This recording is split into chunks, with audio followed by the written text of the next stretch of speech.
Hello friends, welcome to back my YouTube channel gold stories. दोस्तों, आज हम देखेंगे एक सच्ची घटना पर आधारित crime thriller movie girl in the basement. कहानी की शुरुआत में एक कार रास्ते से जा रही होती है जिसमें एक बीमार छोटी बच्ची मैरी, उसकी मां सारा और सारा के पिता डॉन होते हैं। ये कार सीधे अस्पताल में जाकर रुकती है। डॉन सारा को किसी बात को लेकर चुप रहने के लिए कहता है। मैरी को आईसीयू रूम में भर्ती किया जाता है। इसके बाद सीधे 20 साल पहले का वक्त दिखाया जाता है जहां सारा और उसकी बहन एमी अपने माता पिता यानी डॉन और आयरीन के साथ डिनर कर रहे हैं। तभी सारा वहां से जाने के लिए उठती है। डॉन के पूछने पर वो बताती है कि आज रात उसे एक पार्टी में जाना है। डॉन अपने घर वालों के साथ काफ़ी सख्त है। वो सारा को पार्टी में जाने से मना करता है। सारा अपनी माँ से कहती है कि इस बात के लिए मैंने उन्हें पहले ही बता दिया था और वो भी मान गई थी, पर इस बार वो भी सारा को डॉन की बात मानने के लिए कहती है। पर सारा अपने माँ बाप की बात नहीं मानती और रात को चुपके से अपने बॉयफ्रेंड क्रिश के साथ पार्टी में चली जाती है। उसके माँ बाप को बाद में पता चलता है कि सारा अपने कमरे में नहीं है। डॉन को सारा की यह हरकत बिल्कुल पसंद नहीं आती और वो सारा को फैमिली में मौजूद एक बड़ी मुसीबत समझता है। दूसरी ओर सारा पार्टी में काफ़ी मज़े करती है। सुबह होते ही सारा अपने घर आती है और पीछे के दरवाजे से अंदर जाने के लिए आगे बढ़ती है, पर डॉन जो रात भर उसका इंतज़ार कर रहा था उसे रोकता है और कहता है इस घर में ये सब नहीं चलेगा। मगर सारा पर इन बातों का कोई असर नहीं होता और वो कहती है कि मैं अब 18 की हो गई हूँ और मैं ये घर छोड़कर चली जाऊँगी। 3 महीनों बाद सारा का ग्रेजुएशन पूरा होता है। जब सारा अपनी माँ से बात कर रही होती है तब उसे पता चलता है कि डॉन काफ़ी समय से बेसमेंट में कुछ काम कर रहा है। आयरीन के घर से बाहर जाते ही डॉन सारा को एक काम के बहाने बेसमेंट में ले जाता है और धोखे से सारा को वहाँ एक कमरे में बंद कर देता है। वो मदद के लिए चिल्लाती है मगर उसकी आवाज़ बाहर तक नहीं जाती। जब काफ़ी रात होने के बाद भी सारा घर नहीं आती तो आयरीन, उसकी माँ, डर जाती है। वो पुलिस को फ़ोन करती है और ऐसे ही 3 दिन बीत जाते हैं लेकिन डॉन उसे वहाँ से बाहर नहीं निकालता। चौथे दिन डॉन उस कमरे में जाता है। उसके अंदर आते ही सारा उसे धक्का देकर वहाँ से भागने की कोशिश करती है पर उसकी कोशिश नाकाम हो जाती है। डॉन उसे उसके बालों को पकड़कर घसीटते हुए कमरे के अंदर ले जाता है। जब सारा उससे कहती है कि मैं इस कमरे में नहीं रह सकती क्योंकि इस कमरे में हवा भी नहीं आती। अब डॉन सारा से कहता है कि जब भी कोई इस कमरे को खोलने की कोशिश करेगा कमरे की लाइट और हवा अपने आप बंद हो जाएगी। अगर तुझे इस कमरे से बाहर निकलना है तो तुझे इसकी कीमत चुकानी पड़ेगी। इसके लिए वो अपनी ही बेटी के साथ ज़बरदस्ती करता है। दूसरी ओर उसकी माँ और उसकी बहन पुलिस को सारा के बारे में जानकारी देते हैं। डॉन पुलिस को कहता है कि सारा को पूरे देश में घूमना था। पुलिस उनसे कहती है अक्सर इस उम्र में बच्चे घर से बाहर चले जाते हैं लेकिन कुछ समय बाद वो परेशान होकर वापस घर लौट आते हैं, इसलिए उन्हें कुछ समय तक इंतजार करना चाहिए। इतना कहकर पुलिस वहाँ से चली जाती है। एक दिन सारा का बॉयफ्रेंड क्रिश सारा के बारे में पूछने के लिए उसके घर आता है पर डॉन उसे बताता है कि वो किसी पड़ोसी के साथ भाग गई है। अब 21 दिन ऐसे ही बीत जाते हैं और सारा का 18वां जन्मदिन आता है। डॉन एक गिफ्ट लेकर उस कमरे में जाता है और वो उसे गिफ्ट में लाई हुई गाउन पहनने के लिए कहता है और सारा से कुछ मांगने के लिए कहता है। जब सारा एक घड़ी की मांग करती है तो इसके बदले वो सारा के साथ बलात्कार करता है। दिन बीतते जा रहे थे। 38वें जन्मदिन पर सारा कुछ खाने के लिए डब्बे का ढक्कन खोलती है तो उसकी धार को देखकर उसके दिमाग में बात आती है। अगले दिन जब डॉन कमरे में आता है तो देखता है सारा गाउन पहने हुए पहले से ही उसका इंतजार कर रही है।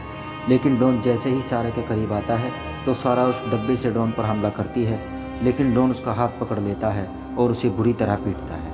अब सारा को कैद हुए पूरा 1 साल बीत चुका था और वो एक बच्चे को जन्म देने वाली थी। उससे बर्दाश्त नहीं होता और वो वहीं पर अपने बच्चे को जन्म देती है और उसका नाम मैरी रखती है। आगे भी उसके साथ यही सब चलता रहता है। 4 साल बाद सारा फिर से प्रेग्नेंट हो जाती है। डॉन कमरे में आता है और उसे बताता है मुझे जॉब में प्रमोशन मिल गया है। सारा उसे समझाने की कोशिश करती है और कहती है जल्दी ही मैं फिर से एक बच्चे को जन्म देने वाली हूँ और ये कमरा हमारे लिए बहुत छोटा है। अब हमें इस कमरे से बाहर जाना चाहिए, पर डॉन नहीं मानता। अब आयरीन डॉन से कहती है अब तो हमारी बच्ची को ढूंढने की कोशिश करो, लेकिन डॉन उसे धमकाकर चुप करा देता है।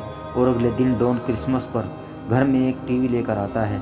टीवी देखकर सारा बहुत खुश होती है और वो मैरी को बताती है कि ये चीज़ें हमें बाहर की दुनिया दिखाएंगी जहाँ डॉन काम करता है।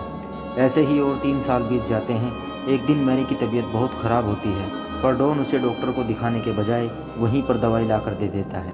रात को जब सारा की बेटी उससे कहानी सुनाने के लिए कहती है तो उसे सारा अपनी हकीकत एक कहानी बनाकर सुना देती है। एक दिन सारा का बॉयफ्रेंड क्रिश उसके घर आता है। उसे वहाँ एमी मिलती है।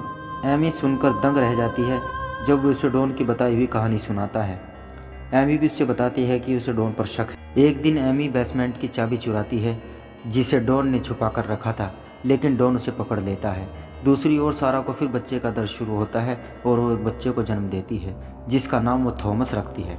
सारा डॉन से बच्चे को बाहर घुमाने के लिए कहती है और डॉन मान जाता है। आयरीन उस बच्चे को रोते हुए देख लेती है और उसे वहाँ सारा की लिखी हुई चिट्ठी मिलती है जिसमें लिखा था, ये बेटा सारा का है और इसका नाम थॉमस है।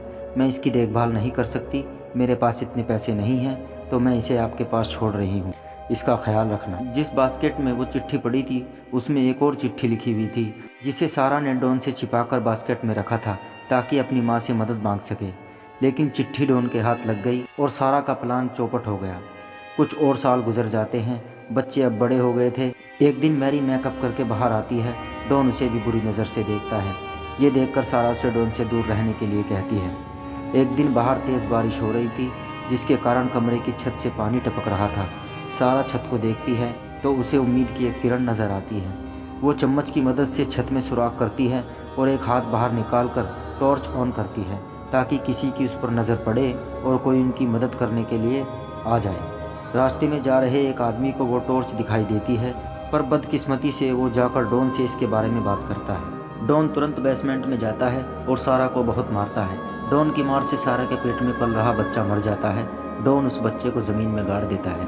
अगले दिन डॉन फिर से कमरे में आता है और बच्चों को थॉमस के बारे में बताता है कि अब वो बहुत बड़ा हो गया है। और बच्चे भी बाहर जाने की जिद करते हैं, मगर डॉन उन्हें कहता है कि जब तुम्हारी माँ मेरे साथ अच्छा बर्ताव करेगी तो मैं तुम्हें बाहर जाने दूंगा।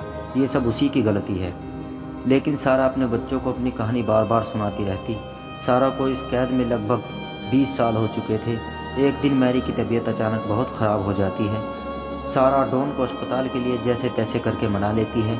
डॉन सारा से कहता है कि अगर तुमने ज़रा सा भी मुँह खोला तो माइकल इस कमरे में मर जाएगा। अस्पताल में मैरी का इलाज शुरू होता है। डॉक्टर डॉन को एक फॉर्म भरने के लिए कहते हैं। सारा डॉन से बाथरूम जाने के लिए पूछती है लेकिन वो नहीं मानता। तब सारा इस फॉर्म पर पानी गिरा देती है। डॉन दूसरा फॉर्म लेने के लिए जैसे ही जाता है, सारा डॉक्टर से मदद मांगने के लिए उसके ऑफिस में जाती है जहां एक पुलिस वाला भी होता है। सारा उन्हें सारी बात बता देती है और पुलिस डॉन को गिरफ्तार कर लेती है और उसे कड़ी सज़ा सुनाती है। अब आखिर में सारे बच्चे एक हॉल में खेल रहे हैं और सन्नाटा छाया हुआ है। तभी वहाँ सारा का बॉयफ्रेंड क्रिश आता है और सारा से मिलकर उसे एक हेलमेट गिफ्ट करता है जो उसने 20 साल पहले सारा के लिए खरीदा था। सारा भी उसे बताती है कि वो उसे हर रोज़ याद करके रोती थी